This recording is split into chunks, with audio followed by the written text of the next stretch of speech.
I'm gonna fucking throw up.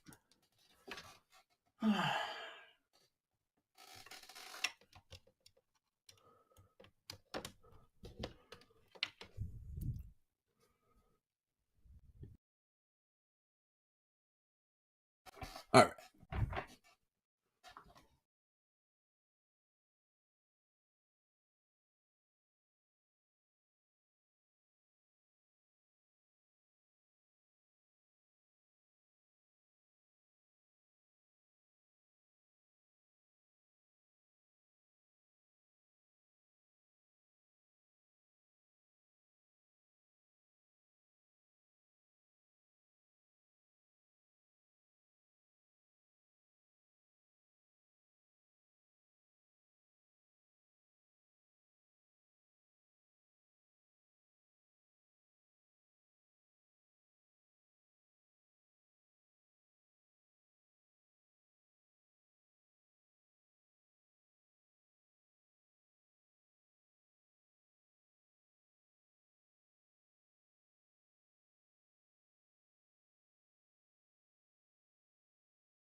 Today on Inside the Game, Milwaukee's Kevin Boyd joins us after another dominant Horizon League run. Plus, breaking news, PMG will host the NISA Pro Cup drawing show on October 3rd, and we announce our partnership with Detroit Mercy and the Titans. All of that and more coming up right now.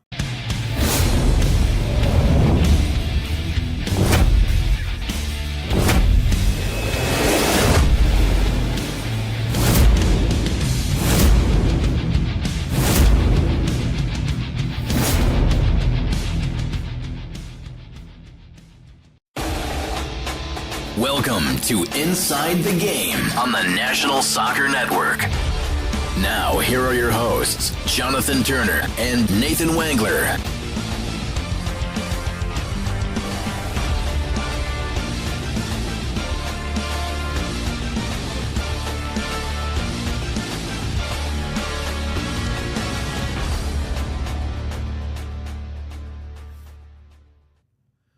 Good morning and welcome back into Inside the Game here on this Tuesday, September the 23rd. I'm Nathan. I'm not Nathan. I'm Jonathan. That's Nathan. It is Tuesday. Nice. Oh, boy. Well, welcome back, Mr. Wangler. Thank you, boys. Should be a great day. A lot of good stuff to talk about. You were talking about briefly there the partnership with Detroit Mercy, which I think is a really cool opportunity. That's a very historic university UDM out in Detroit. It's actually, oddly enough, I was driving in to see the Tigers' last home game, to watch the cataclysmic collapse live and in person, and it didn't disappoint. But on the way in, we obviously passed by the highway where you get off to go go to UDM. And I've been there a few different times. The campus itself is beautiful. I know it's all sectioned off and everything, but it's a cool place to be. But yeah, the Tigers are rough, boys. It's not a good situation. They ain't no Michigan Whitecaps, that's for sure. Well, I think the thing to be said, that was Ryan Glinsky, by the way, our producer here as well. And here's I think the thing that's important here. I don't think you can have both happen in the same season. I just don't think stars would ever align to have your affiliate team win the whole thing and then the big league team win the whole. I just don't think has that ever happened before? Well, here's the thing. So you have Lakeland that won a title. They're the low A team. West Michigan just won a title. Erie is one game away from winning their 4th straight title in Double A. So, I mean, I don't know. It could happen. I'm just saying, okay, so clearly all the affiliates can can do it. I just don't think it can. Again, I just don't think you all 4, right? So I just no. Yeah. I mean, it might. I don't know. I gotta see what we're doing. It's here, one of those things yeah. we're gonna have to do some verification. I'm just curious in the history We of Major League sacrificed the Baseball World has that ever happened before. I'd be curious. I don't know. That's our trivia question. We have a great show lined up for you this morning.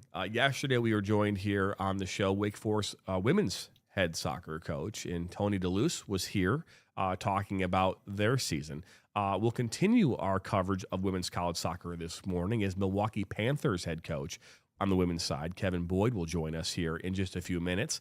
We've got a star-studded lineup this week of guests. There's a look there. He's in his 3rd year, by the way, at Milwaukee. He's done a fantastic job. But look at this. Sean Burke tomorrow, Buffalo women's soccer, Ball State women's soccer. Andy Stutz will be with us here on Thursday. Gareth Elliott from the University of Rhode Island, men's soccer, will be with us here on Friday. And me and Ryan were just talking about this before we got on the air, but he's like, I'm not going to reach out to any more schools here for this week because we have way too many interviews lined up.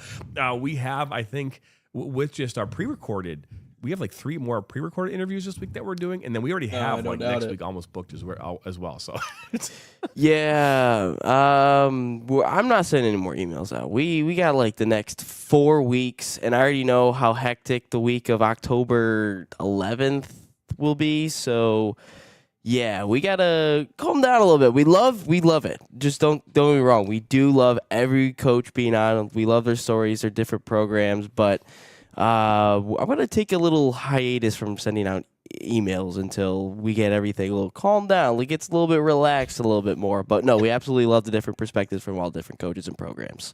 There's too many people in this party. We got to have someone stand out front and ask if they know somebody. Yeah, it's getting too crowded in here. No, I'm kidding. It's a great opportunity to talk to everybody. I mean, I like it. I love it. And especially the Horizon League, too, because that one hits close to home. So it's always good to get their perspective. So I'm looking forward to the talk, Kev. We are as well. When we come back here from our first break, we'll be joined here by Kevin Boyd, the Milwaukee women's head soccer coach. And don't go anywhere. 164 continues.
Flint City Bucks are Michigan's top soccer franchise with 4 national championships, 9 conference titles, and 15 Great Lakes Division titles. They have produced 107 players for Major League Soccer, and they focus on attracting top talent and shaping soccer's future. Michigan Bucks Academy joins NLS Next new competition tier starting in September of 2025. This offers elevated levels of play and flexibility for high school participation. The Academy will provide premier development, high-performance training, and exposure to scouts through regional regional tournaments, and MLS Next events. For more information on tryouts, training programs, and key updates as we prepare for our first season in MLS Next new tier, visit MichiganBucksAcademy.com.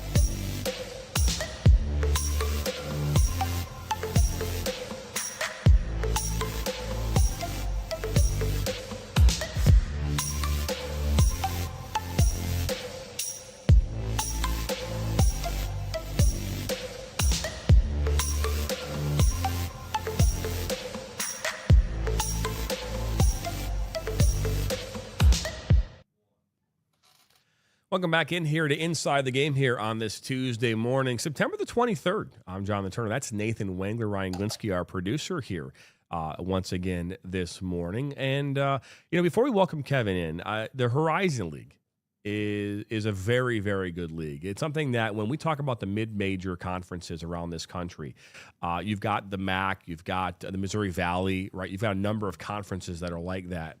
And trying to stay competitive, I would say, especially when it comes to soccer. Last year, the men's side, I think at one point, they were even talking about this, is that it came down almost like the last day of competition before they actually figured out the entire playoffs. And they were like 2 or 3 points separating most of those teams. You can say that to be obviously on the women's side as well. These conferences are very challenging. And to win it 3 straight years in a row, right, and to make it to the NCAA tournament, right, 3 straight years in a row. That in itself is remarkable. And we want to welcome in at this time Kevin Boyd, who's in his 4th season at Milwaukee and the Panthers. And Kevin, welcome into the broadcast. Up in there. Yep. And no, it's like it's the cell phone, right? It happens every time, Kevin. Don't you worry. You are not the first. You're not the first. Every you will coach not be the goes last. through it. Just run through it real quick. Yeah, so here's what we're gonna have you do, Kevin. We're gonna have you back out of the VMix system. Are you on your cell phone? No, okay. Your cell phone right now is trying to connect to your computer. That's typically what we found in the last couple of days, is that the cell phone has been the culprit in all of this. You can hear us, right? He can hear me. Yep. So I'm going to have you back out of our system. So the system, the link you came into, you're going to back out of that. And when you go back out, there's a link at the very top of the page that says click here for advanced settings.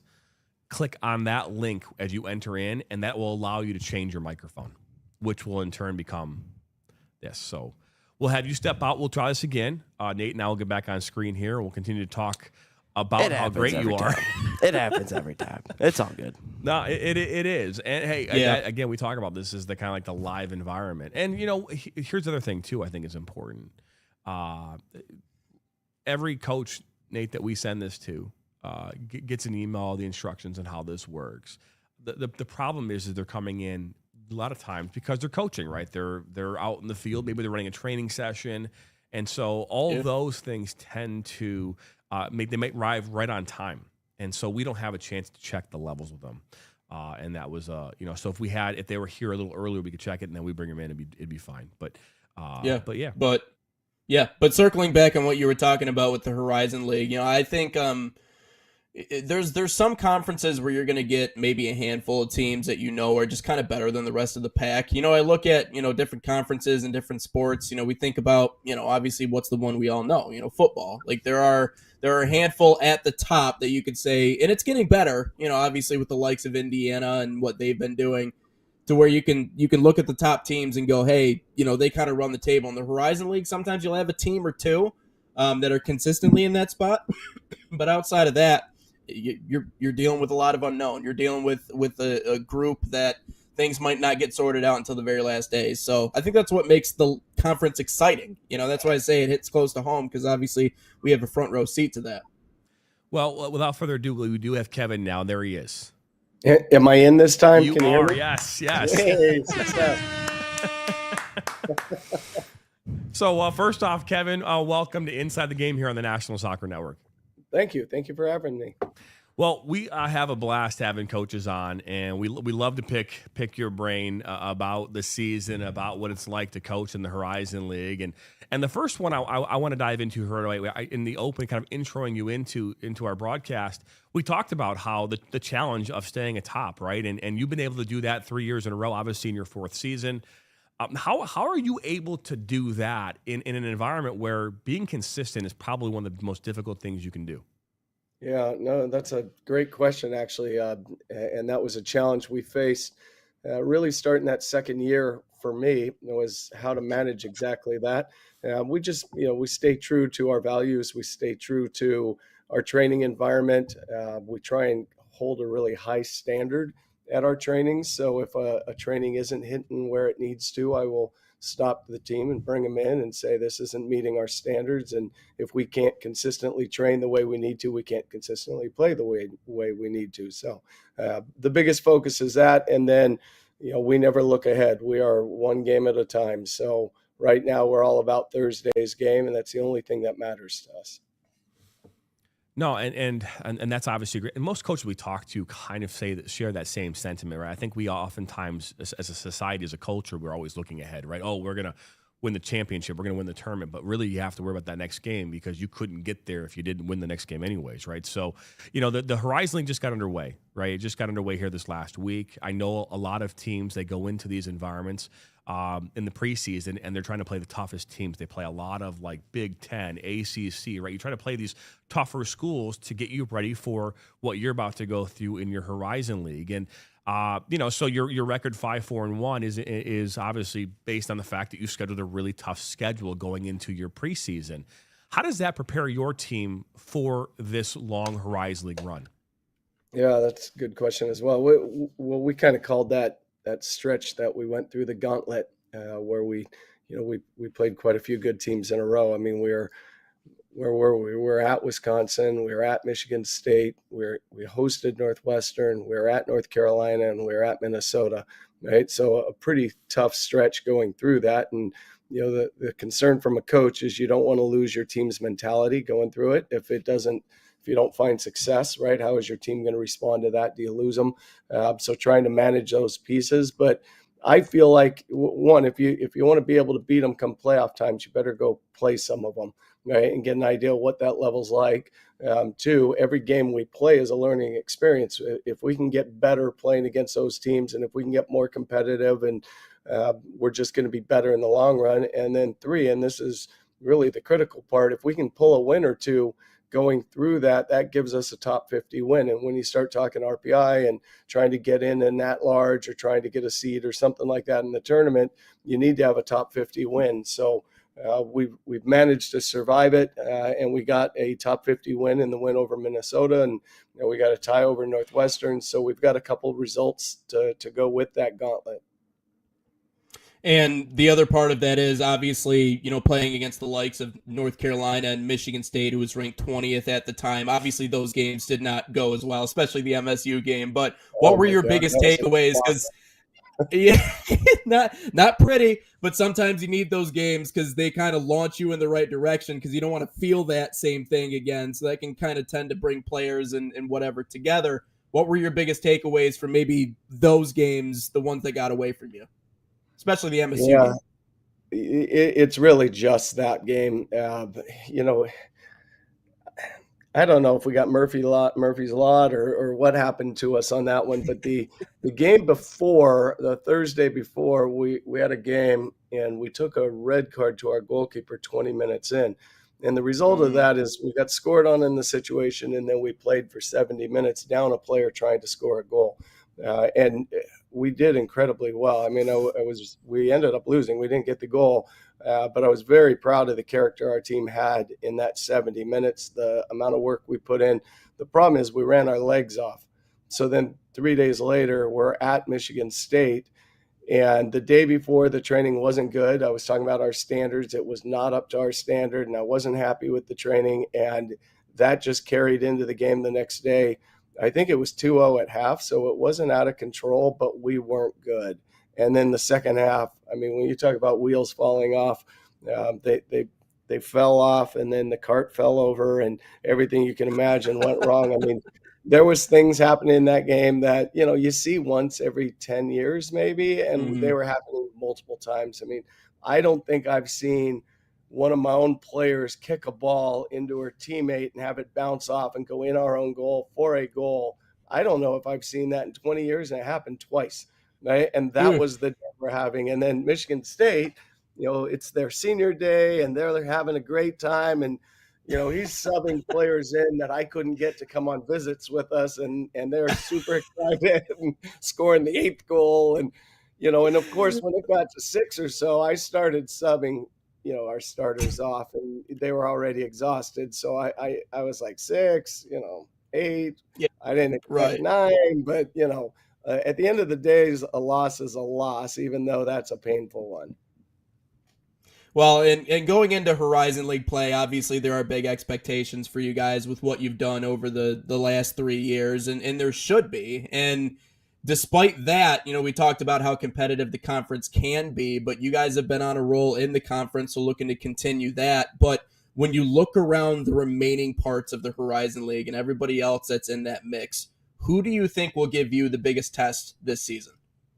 No, I think Northern Kentucky is really a formidable team this season. I knew that coming into the season. We've played them the last couple of years in the final, so I would say they're the team out there that is a challenge. And then Wright State's off to a pretty good start to the Horizon League, so they're somebody to be concerned with. And we figured Detroit Mercy coming in, and there's a few of them. And the thing is about this conference is the home and away factor is massive because of our distances to travel. So whenever you're having to travel, it's going to be highly difficult. And I think everybody faces that. We talked about this here earlier about, the really the disparity between these teams and how close they really are. Right, you mentioned Detroit Mercy. If we looked at last year's Horizon League standings, I mean, obviously you were a top, but 6 points below you was Northern Kentucky, but 2 points separated Detroit Mercy from Northern Kentucky, right? And then there's a bit of a drop-off. Robert Morris is obviously, and then IU Indy. And so the middle of that table tended to be a little less as far as what the rest of the table was. But that's not a common thing we've seen over the years in the Horizon League. Typically, again, you're seeing teams very, very close to one another towards the end of the season. And you mentioned the home and away, right? Where, like, for example, you're coming to Detroit here in October to take on Detroit Mercy, and then that same weekend you're taking on Oakland. That's a tough road to travel into here in Michigan, and you were just talking about that. Yeah, it's very difficult, and I haven't even played since I've been here. We haven't played at Detroit yet, so that tells you that we've had a rather convoluted schedule in the Horizon League. Next year, when we get 12 teams, it balances out finally. But so this will be my first trip to Detroit, but I know that, or to Detroit Mercy, but I know that they have a turf field. I've heard it's very difficult to play on. Now, when you go up to Oakland, you don't know if they're going to put the game on turf. You don't know if they're going to have it on grass. I don't know what decides it for them. Probably whatever competitive advantage they think they can get. But so now you're potentially on an entirely different surface. Usually when you're there, the weather isn't cooperating. So there's those type of challenges. I mean, even the trip we just went on, Robert Morris and Youngstown State, this was our third time to Youngstown State in the last 4 years, and the first time we came away with a win. The other 2 times were both ties. Right? It tells you how tight that is. And people think, they look at us and go, okay, well, Milwaukee usually wins this league. Well, they don't realize most of the games are 1-0 games or 2-1 games. I mean, they're incredibly close. No, and it's 100% the case. And something that when we look at when we talked about this yesterday with Wake Forest's head coach as well, about there are certain schools that are, and you even alluded to this, that are destinations, right? If you're a Division I athlete, and you're like, my dream, your dream might be, especially on the women's side, North Carolina, Stanford, right? Teams that have been historically national championship. I mean, you think about the dream, right? I don't know if a player is going, man, Milwaukee's where I want to go. And that's not to be like a knock on Milwaukee, but it's like, from a standpoint, I want to play Division I soccer. It's first, Stanford, it's first. And then, so do you look at Milwaukee as a destination school in the Horizon League, or is it like you're setting players up to go on to that to the next chapter, right? Just to go to an MSU, to go to a Michigan, to go to, a Stanford or North Carolina? Yeah, I do. I think we're a destination. We're not Stanford and we're not North Carolina. We don't have that either academic prestige that Stanford has or just the historical soccer prestige that North Carolina has. But those are rarities, those two. There's probably only 5 or 6 of those out there. And I put us in that next, you could say 50 destination schools. And why are we a destination school? We have a great school. We have an incredible city to live in. And then our team culture is unbelievable. I mean, to win, what have we won? I don't know, 24 conference titles in the last 26 or 27 years. And that is with 4 different coaches or 5 different coaches. So that is not coach based. That is culture based. That's about this program. So if you're a player out there, you want to go somewhere and get a good education and have success and play for trophies every year, we're a pretty good place to go. And then you look at what we're turning out. I mean, we turned out 2 pros this year. We turned out 2 pros the year before. We turned out a pro and a assistant coach who went pro as well, right? So 6 in 3 years have gone on to play pro. That's a pretty good, production on our end, right? So if players want to go on and go to the next level, right, and have a great experience in college, we're the place. No, and again, from what I've seen from Milwaukee over the years, I absolutely agree with that statement. We asked that question because I think it's important because in the college landscape, especially on the women's side of the game, it is ultra competitive, right? And I because again, there's a lot of opportunity, but again, there's a lot of movement, right? And something we talk about with a lot of coaches is how to handle that, right? Because at least from our perspective of watching all these games and being a part of soccer the way we are, is that loyalty to a program. I don't know if it exists anymore. Right, because of the transfer portal, because of the NIL, is loyalty still a thing? And how to keep players in 2025 is way different than keeping players in 2019, 2015, And so, from a recruitment standpoint, when you're going out there and looking for that player, looking for that Milwaukee Panther, right? What is the characteristics that you're looking for that will make them want to be a part of your program for 4 years and not treat you as a way to go to another place, after a couple of years in the program? Yeah, usually when you're going through it, you can kind of get an idea what type of character the player has and what their movements like. Telltale signs are, have they jumped clubs a lot? Right? If that's the case, then you know that they're probably not somebody that's going to stay loyal. We highly value the intrinsic piece that comes with a player, the heart, the drive that they have, the things that you just can't teach. Right? Anybody can identify the soccer parts. But the inside, who they are, right? Those are always tougher to try and discover. And part of the way to find that out is talking to coaches that you trust, right? And they can lead you on into that direction. And then for us, once they come in, it's them joining our culture. It's them learning what our values are and hopefully buying into them. We've been fortunate. We have not turned over a lot of players. And the only reason we turned over players this last year is because of this roster rule that went in, and that caused problems for us because we've typically had a bit of a bigger roster and we had to cut down numbers just to get to that. And I hated it. Our team hated it. The players that got pushed on hated it. Like it wasn't good for any of us. And that was the first time that's really happened to us. And in terms of players, coming in and then leaving us to go to greener pastures, that hasn't happened.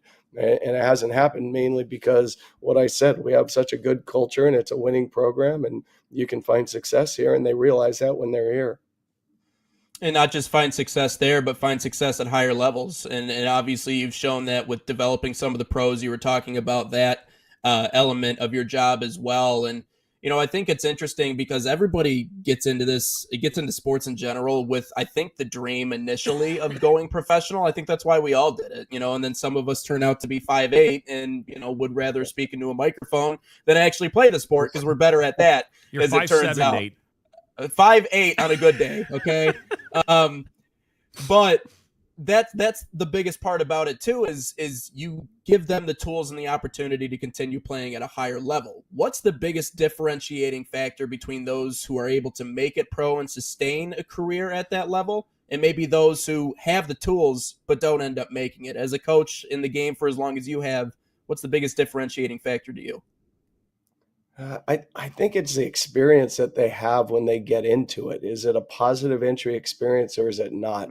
There's a lot of times that they go professional and And that first year is absolutely miserable for them. They don't get treated well. It's not a good program they've gone into, and they don't enjoy it. And they've got this major that they've just graduated in sitting to the side that they know that they can go pursue their career that they took their education on, and they end up stepping out to go into that because of that reason. So I think it's trying to find the right experience. I mean, even when I look at ours, 4 of the 5 players that went pro never would have thought that they could have played pro. So when I first entered into the picture, this isn't something they were thinking about. You say, everybody thinks about that. Not all of them do. And they didn't think that they were pros. It was me going to them really and saying, hey, what are your thoughts on playing at the next level? Right. And starting to plug that on. And, so then you start wondering, well, what is it that propels them on? And I think from our program, I think when they get in our program, because our culture is good, because we do have success, they have fun and they enjoy it and they get better the entire time. So by the time that they finish their 4th year with us, they've developed quite a bit. They're usually an impact player on the field for us, and they're having fun and they don't want to be done. They're not ready to be done. It's just they're enjoying themselves. And that's the way it should be. Right? And I think that's the part when you start talking all these transfer portal stuff and everything that's going on nowadays with players trying to find greener pastures every chance they get. I think what they're missing out on is the college experience. To me is the greatest playing experience. Right? And why is that? It's because you're playing highly competitive games. No matter where you are, even what level you are, they're highly competitive with your team, against your rival, against your conference, against whoever you match up with. And you're doing it with what ends up being, your best friends for life, right? I mean, your college teammates you stay in contact with your whole life, right? So you've got this incredibly close group of people playing incredibly competitive games. That's what makes it special. When you go pro, it's different. You've got a married 32-year-old and you've got a 17-year-old who's just coming out after high school's ended and training with you, right? So you have this huge gap. You don't get the same team feel or connection or best friend element. You don't get any of that. You get the competitive games, but you don't get the other side. College has both, and that's what makes it special. And that's what, when people start popping from one school to the next, that's what they're missing. No, and Kevin, I think the way that you've communicated, especially the part about the competitive landscape of soccer, especially at the college level, is perfect. And because I think, again, the mom or dad out there right now and the player who are thinking about the next step in their career, right, which is, hey, you're 14, 15 years old and you want to go play college soccer. Why are you choosing, or what's the path that you're choosing to go down? And more importantly, where are you going to try to anchor yourself, right? And I think that right now we're afraid to do that. I think a lot of players are afraid to put like an anchor down and kind of lock themselves into a place and try to be there for a period of time. You're seeing it in the club soccer environment where you see players who are like at one club team and then they go to another club team and they're not like, a bit, why? Because it's better, or there's something over here, but it's not always better. Right. I mean, there's a reason why certain clubs are good and otherwise others are not. But I think that we've lost this ability, I think, from culturally in the game of soccer, about staying someplace for a period of time and seeing it out, right, seeing it through. And that's, I think, kind of helped, I think, create this kind of melting pot, right, that we're seeing right now at the collegiate level. We ask a lot of questions on this show, but one of the most important questions we ask, Kevin, this is by far the toughest and most important question I'm going to ask you today. And we've asked every coach that's been on our platform, is that when you go on those long road trips, like you're going to be out here in Detroit in October, you're going to travel to Detroit, you're going to travel to Rochester, it's going to be a longer weekend travel. So then you're going to go home and get back to Milwaukee. You get off that bus. Where do you go to grab that meal? Where are you going? Well, so we just did this, right? And it wasn't a bus, it was vans that the coaches were driving. So let's be clear about that. I wish it was a bus, right? So we flew into O'Hare, right? And flying into O'Hare from Pittsburgh, we got delayed for an hour and something up in the air because of storms over O'Hare. And then we finally get in and we get stuck on the tarmac for a while. And they finally get us to the gate and realize they lined us up at the wrong line for the gate for the size of our plane. So they had to back us up and bring us back in. So ultimately, we're 2 hours late. We have to go get the vans. So now the coaches are off on an adventure trying to figure out where Lot F is, right? Going by some train to find it and then pick up our team and head on. And we go to Portillo's. And this is the second time we've done that. We love Portillo's. We are Portillo's team. All right. They've got something for everybody. I'm an Italian beef dipped kind of guy. I'll take that all day. Portillo, that's a solid choice. That's probably the best one we've gotten on this show so far. So well done. Well done. Portillo's our team culture is good, right? I mean, they're a Texas Roadhouse Portillo's team. That's what they like. You can't go wrong with Texas Roadhouse. That's Chicago. I mean, Right? Yeah. Any place you can eat peanuts and throw the shells on the floor, I'm in. There's actually a Portillo's here in Metro Detroit, and so now it's we get to experience that here in Michigan, which is great. So. But Kevin, man, we appreciate you stopping on by here this morning. Obviously, 5-4-1 right now. You're 2-0 in the Horizon League, and we obviously wish you much success. You guys this week go on and take on Purdue Fort Wayne as well as Northern Kentucky. So we wish you luck here the rest of the way. Thank you. I appreciate it, and thank you for having me on. This is nice. I'm going to have to try and listen to you guys more often. Well, we appreciate you. We appreciate you. Nonetheless, that, Kevin, thank you very much. And again, have success the rest of the season. All right. Thank you. Have a good day. You're welcome. Welcome. That was Kevin Boyd, the women's head soccer coach of the Milwaukee Panthers. And, we've been doing this a lot, talking with coaches here over the last couple of weeks. And, the different personalities that we get to interact with each and every day. Right. And, when we ask that question, right, like, I feel like that question might have to be like the first question on the box. You know what I mean, Nate? I just because then you kind of open up the personality a little bit, right? You start to see kind of the thought process as to what kind of food they're going to go with. Maybe that should be our first question, Ryan. What do you think? I think so. I think it could be the first question for sure. We should ask that question, right? And then from there, it just becomes easy, Oh, that's great. Portillo's is a great selection, though, man. That's that good Chicago Italian cooking right there. And I know it's good because I know people from Chicago, and anytime they go anywhere else other than Chicago, it's always the first thing is like, well, the food's just not the same. Well, sorry, okay, we can't all have tremendous deep dish pizza in Portillo's because, I need a dog from there ASAP. I'm going to be ordering that from DoorDash today as a result of this whole thing. So today I will be getting Portillo's two Chicago-style hot dogs for lunch here. Where's the one by you guys? It's right down the road. It's literally on M59, right? It's like 3 miles from here. Yeah. So, but anyways, we have a great rest of your show coming your way here. We'll be back on the other side of this commercial break. We'll dive into what's going on here on October the 3rd and our announcement in regards to our taking over broadcasting of ESPN broadcast at Detroit Mercy and the Titans. We'll be back after this. Experience the thrill of the game like never before with NSN's Game Rewind. Dive into full match commentaries enhanced with cutting-edge dynamic graphics, letting you relive the highs and lows of your favorite matches in astonishing detail. Whether it's a championship win or a legendary play, NSN Game Rewind bridges the past and future with a broadcast experience designed to captivate. Call 586-304-4405 and start watching today.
Welcome back here into number 164 of Inside the Game here. I'm Jonathan Turner. That's Nathan Wengler. Ryan Glinsky, our producer on this Tuesday morning. Just had a chance to interview Kevin Boyd, the head coach of the women's soccer program at Milwaukee and the Panthers.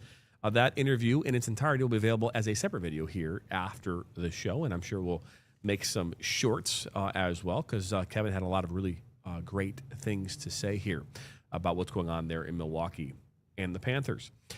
We had announced here a few weeks back that we were going to be the production and the destination for the NISA Pro Cup coming up here the week of October the 13th and ending in the final on Tuesday, October 21st.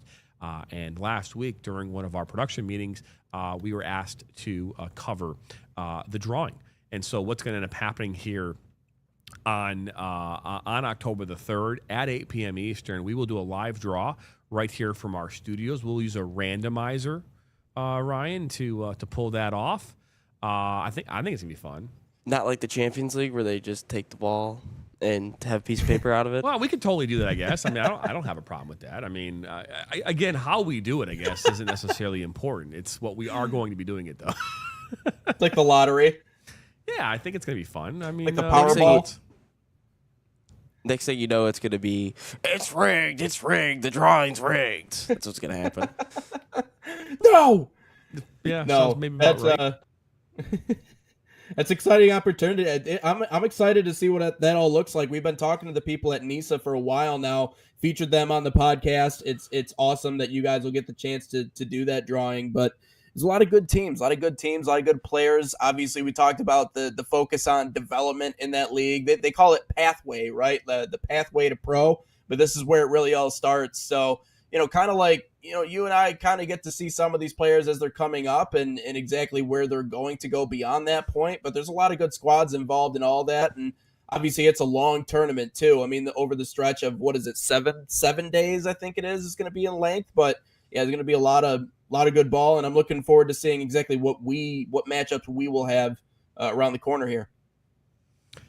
And obviously that will be something that we do here on Friday, October the 3rd. We will do that official drawing here in our studios. And again, how we do that drawing Sorry, I forgot about that. will be determined here in the very near future. Whether we use a randomizer or we grab, We get like a giant glass ball and we put envelopes in it. We were like roll it around. That'd be cool. That'd be really cool. Yeah. Sure. I don't. The method for which we draw does not. I think we should go. What's that company like for the Oscars? They have like a counting firm that comes in when they went through the process, locked them in suitcases. Should we have that same process? Oh yeah. No, I know what you're talking about. Yes, there you go. Yep. Yep. That's what we should do. We should have an accounting firm do it for us. They arrive in suitcase. Matter of fact, we have a whole filming of the whole process of the briefcase arriving with a lock that's handcuffs and shows up here, and they hand them to us, and we should have a whole process. Oh, okay. That'd be fun. We will not be taking any bribes for the drawing. I want to make that very clear. We will not be. Speak for yourself. Speak for yourself. It was also just announced here earlier this morning on NSN, as well as our Premier Media Group website, that we are taking over officially all broadcasting of all sporting and athletic events at Detroit Mercy and the Titans. This is another contract I have been working on for the better part of a year. And we are excited about this partnership. It allows us to obviously continue to elevate the games and the sports that are taking place here at the Division I level locally. But it allows us also to say that we are the exclusive Horizon League broadcast partner for the state of Michigan, because there's only 2 Horizon League teams, of which Oakland and Detroit. And so we are, in fact, that production company. So that's awesome. Yeah, and I remember last year when you had told me that you guys were taking over production at Oakland. I thought that was a big move. I thought that, initially, because I know that you had been doing work there for a long time, and this was something that was building slowly in the works. Obviously with you starting off the way that you did, doing games off an iPad and just building and building and building and doing more. And then an opportunity obviously opens up to do play-by-play, which ironically enough, both you and I applied for. I'm not bitter about it. But anyways, no, I'm kidding. But they obviously they ended up putting you in that spot, but you brought PMG along with it, so that was a cool part. Like you guys became the producers. It's funny. And then obviously, it's funny how he says that. I've been a play-by-play broadcaster at Oakland for almost 4 years now. So he seems a little bitter. I don't know. Does he seem bitter to you, Ryan? A little bit, just a smidge. There could have been a little bit. There's an undertone to that, and it's not his microphone. But just now you guys right are over it. Yeah. now you guys are podcast partners. Now we're BFFs. Yeah. Now we're BFFs. Look at that. Friends I think forever. you He guys ain't went to taking Columbus my to- play-by-play. He ain't taking my play-by-play. It ain't happening. You guys went to Columbus together. You guys are all two peas in a pod. I have already said this probably 100 times, and probably terrible to say out loud and to the public, God. publicly. But I mean, we talk about this. We talk about this on the show. We've talked about it isn't always about the best, right? We could all argue that there's probably a broadcaster out there that's better than Joe Buck. There's probably a he's really boring. I'm saying this there again, but the reason why he's where he's at is because he's just there's probably 10 reasons as to why it is. It's probably his dad, but I mean that's part of it. But again, luck, hard work, being at the right place at the right time. I mean, not saying no when others would say, maybe others would say no. All those things are factors in all this. And again, for me, my story at Oakland's I'm not saying it's a unique story because it probably isn't, but it led to Neil Rule, who's the director of broadcasting. He could not do a game due to his morning show at Oakland. And so I got a phone call from somebody who knew me. It was like a friend of a friend. And then they let me come in and become a sub broadcaster there for that game. I did that. And that led to other opportunities. And then, the rest is history. By no way did I have the qualifications to be in that role. I'm not going to argue that. Now, I certainly do now, but didn't then, And again, it's not always about what you know; it's about who you know. Mm-hmm. And again, the great thing about this is that with these relationships is that it now allows the school will come to me and say, "Hey, John, who do you recommend?" If I can't make a game, if Neil can't make a game, there's somebody else on that list that they have to call. Right? You have to have 3, 4, 5, or 6 people who are down the line. And Nate, you had a chance this past year as an analyst to do a basketball game with me, right? Yeah. And we did that game. And so, and actually you had another opportunity, I think, to even do a radio call with me. But I think, again, you just, because of timing, you just couldn't do it for the Horizon League men's basketball. But those opportunities are always there. And when we look at like who's on my short list, who I recommend, it's Ryan and then Nate. So Let's go! Got him. No, I just kid. But no, I mean it's the but like where you are right now with the Whitecaps, right? I mean, there was someone that was there before you. You were actually you were working in somewhere in like the broadcasting area, right? And then someone left, and then they tapped you, right? And so it's like, had you not had that gig, had you not been in that room for however long, if they didn't know who you were, do you still get that opportunity? We could argue yes, but I mean, like, would you have been in the right spot? Probably not. I mean, because you weren't in that room. Yeah. Sometimes you run into opportunities. I mean, that's the nature of the business. I always laugh at Dalton Shetler, who is the voice of Michigan State women's basketball, and I got a chance to stop by their broadcast last year and kind of listen and watch what they do. And now he's doing football on ESPN, or he's doing football on the radio. I believe he did some for Michigan State to begin the year against Western. But his story was great because he was actually just covering Michigan State athletics. He was actually working for regional radio sports down in northern, like Michiana area, kind of South Bend. And he was at an event that Tom Izzo just happened to be at, asked a question. Their director of communications was there. She liked the question that he asked, and she went, "Hey, you want to come do work for us?" That's it. That's lit. That's how it all lined up. And now he's doing, obviously, basketball and football at Michigan State from time to time. I don't think he's the main guy. I think he's a fill-in guy. But yeah, that's the biggest part of it. So you just got to put yourself in the right spots, and you got to get past that level discomfort to do that. That's the hardest part, I think, for a lot of people, especially who are new to all this, to make that a reality. But yeah, obviously those things build off of each other, and good things that happen to you are good things that happen to me and us in turn. It's the same way with Dan that I work at the at the Dan Hasty doing the baseball. I mean, he, if something good happens to him, chances are something good's going to happen to me along the line too. So it's yeah, that's what I said. That's why I'm saying no hard feelings, because all of it's worked out to actually be something pretty cool. And then now obviously we're adding UDM to the mix. It's only going to get better from here. So it was funny. I that's remember cool.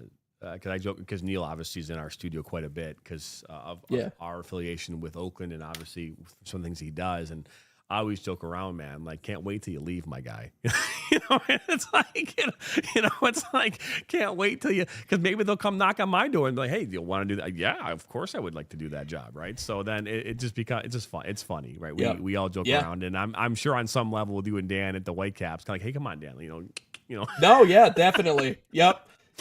Get out of here, Dan. Get out of here. Yeah, yeah. Oh, go be great. Anyways, here's what we're going to do. We're going to step aside here. Our last commercial, come back. We'll dive into some mailbag. I know that Ryan has been having some fun here, really doing some clickbait here recently. One guy literally had to say, I have to put my phone down and walk away. I thought that was funny. So we'll dive into some of the mailbag questions here. You're watching number 164 here of Inside the Game.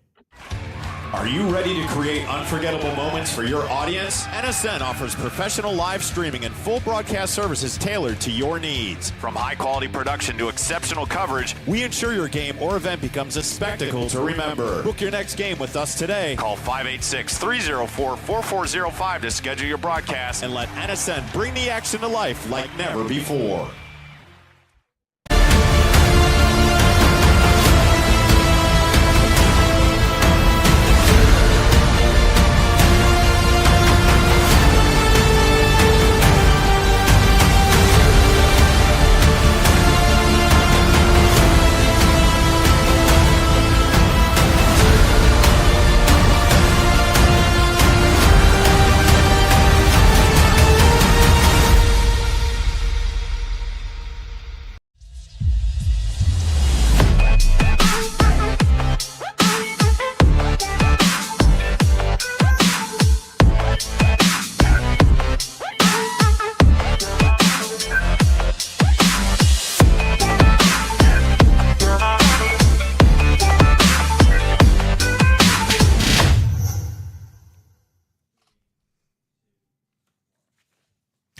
Welcome back here this morning on Inside the Game, number 164. Again, we were talking yesterday, Ryan and I, and last week about what number 200 would look like here. And again, we are scheduled to have number 200 here sometime in the middle of November. And so we are excited about that. And I think we'll turn that one into a longer show.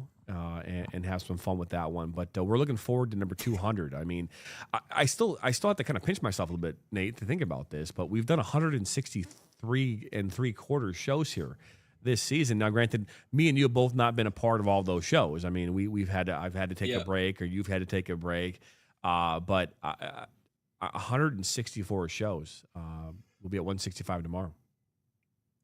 Yeah, it's crazy to think, and it's also crazy to think what it's turned into as well. I mean, the first 10 to 15 episodes, I think, was me in a studio that was under construction. So I'm like building stuff, and I don't have the podcast light. I don't have any of the fancy equipment. I just have a simple plug-in mic, and you and I are just trying to figure this out. I mean, we're getting 5-10 views. Our social media stuff's not doing much. But we just continue to plug away, and I like endurance is something that is the most important when it comes to podcasting or live shows, and that's what people forget when they want to get into this and they want to do something like this.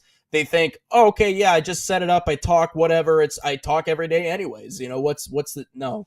If you want to do it the right way, it takes a little bit extra sometimes, and so everybody in one way or another has done their little bit extra in order to make this what it is now, to where we can bring on coaches, to where we can continue to do shows every day. I always say thank you to Ryan for what he does, because he's been the best number 3 that we could ask for. I'm not trying to blow sunshine up everybody's what, But I'm just saying, it takes a little bit extra in order to get to as many episodes as we are now.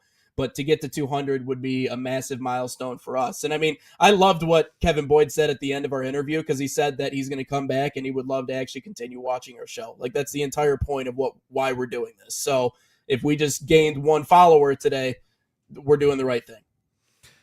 No question about that. Ryan, man, what do you got for us here on today's edition of the Mailbag? I'm going to stick with the MLS's Retirement League TikTok comment section, which if you have not followed us, make sure you follow us on National Soccer Network on TikTok. But Nate, I don't know how much you've been missing, but we've had a lot of comments on... I've been following, at least.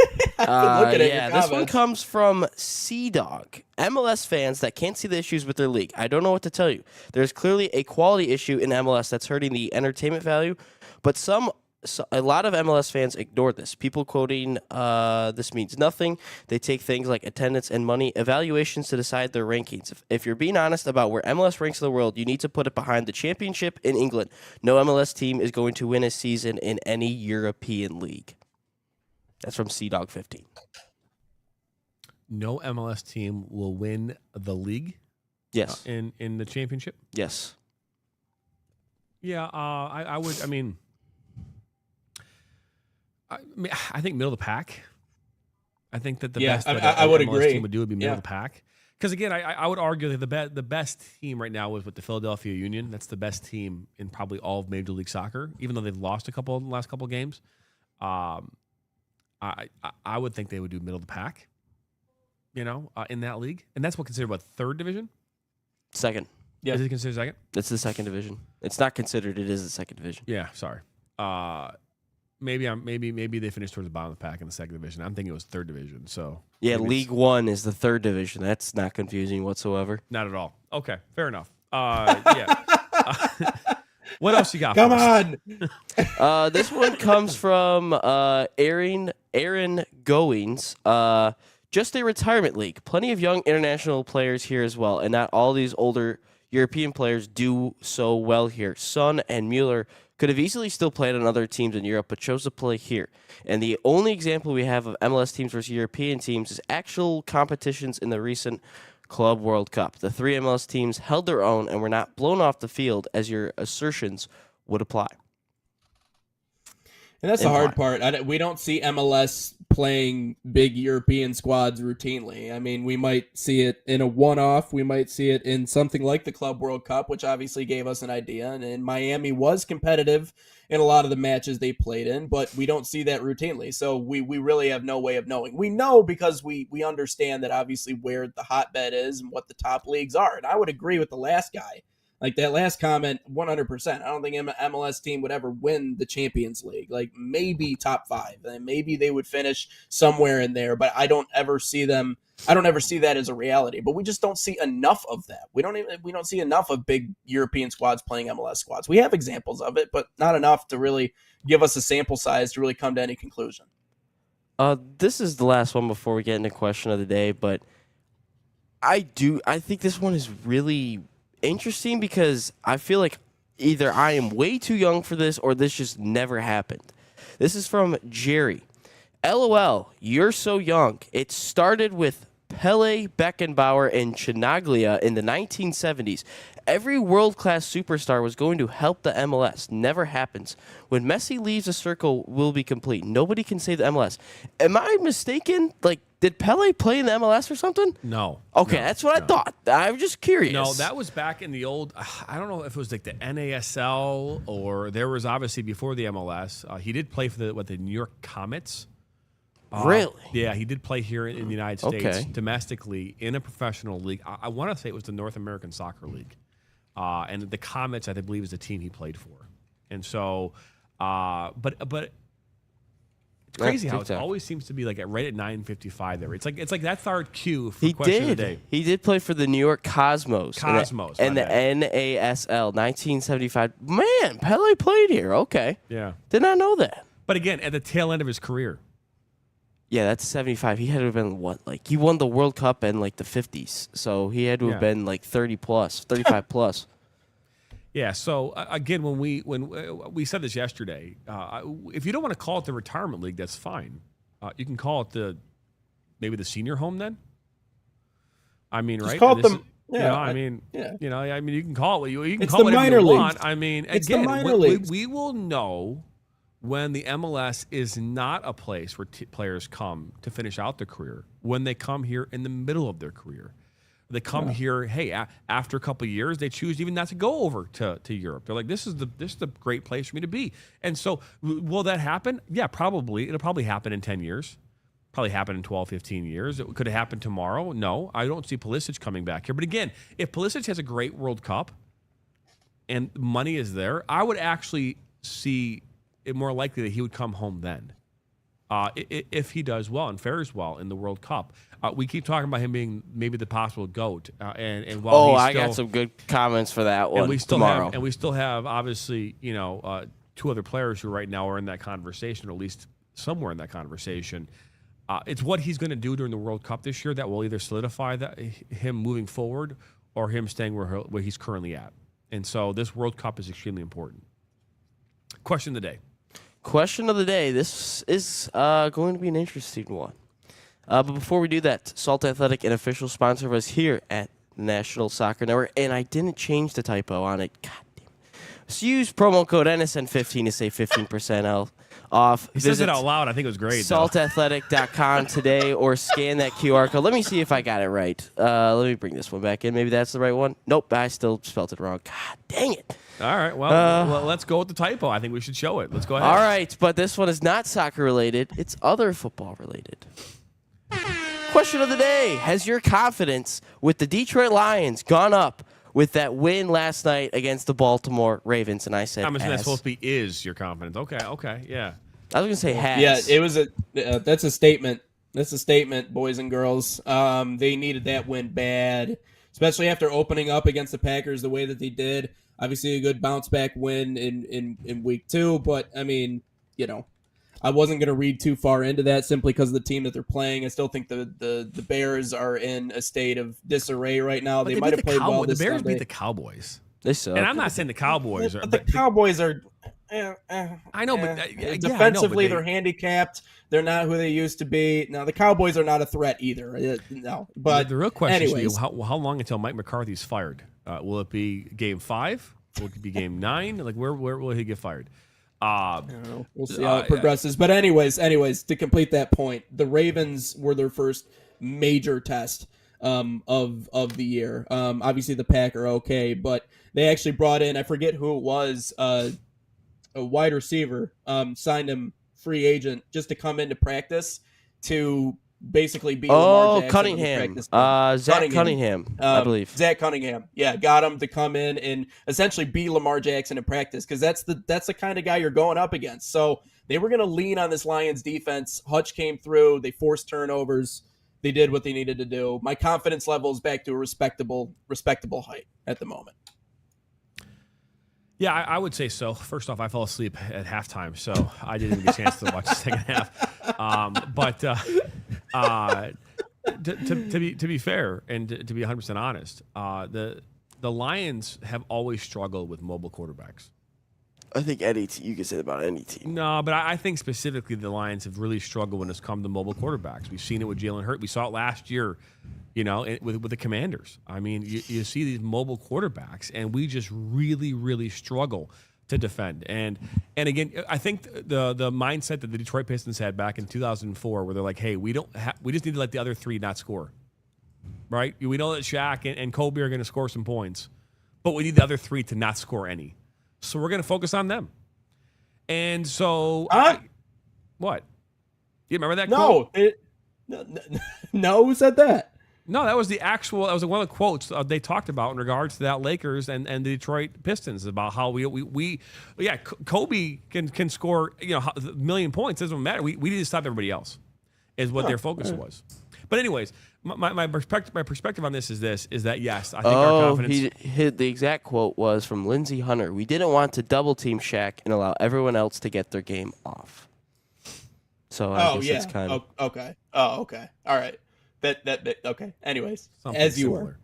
were. Anyways, I'm glad that Ryan pulls that out. It's funny how he researches my quotes, but he doesn't research your quotes. What the heck is that? Oh, his own quotes. I mean, like he can't even spell is and as right. Before It was Bruce supposed to be very has. wise. It's supposed to be has with an H. Oh boy. Anyways, my confidence is much higher now. Obviously, what happens moving forward very important. The Lions just need to continue to do what they do, which is go out there and score points. And to score 38 points against that defense also is impressive. And so that's especially when they said they were 20-6 in those uniforms at home. Were the Ravens. So they had that. Now they're 20-7. And then the last time they said they were undefeated on Monday Night Football over the last number of years as well. So we were able to do, I think, a couple things last night, which I think the Lions of old, 3 years ago, Lions wouldn't have beat this team. I would argue last year's team wouldn't have beat this team. No, I think last year's team will still beat them. Depends on what part of the season you're talking about. Exactly. But Yeah, at this point, we fair. would have. That's also fair. But that does wrap up here our episode number 164 here on this Tuesday. And we'll be back at it again tomorrow, same time, same place. We are going to be joined again by another coach tomorrow here on the program. I'll pull it back up. We'll have Ryan put it back up on your screen. There he is, Sean Burke from Buffalo Women's Soccer. Maction. They call the home the MAC. Actually, we'll have two MAC teams here this week. Join us, right? Ball State's also in the MAC, if I'm not mistaken, right? Yes, they are. So yeah, we'll have two MAC, right back and forth. So that's gonna be a good little conversation here tomorrow. So we're excited about that. But for Ryan Galinsky, and that's Nate Wangler, I'm Jonathan Turner. We're happy that you stopped on by here today. Don't forget to like us and subscribe to us on all social media platforms. Thanks, Ryan. As is, we are done now here on this Tuesday morning. But have a great rest of your day, and we'll see you next time here on Inside the Game.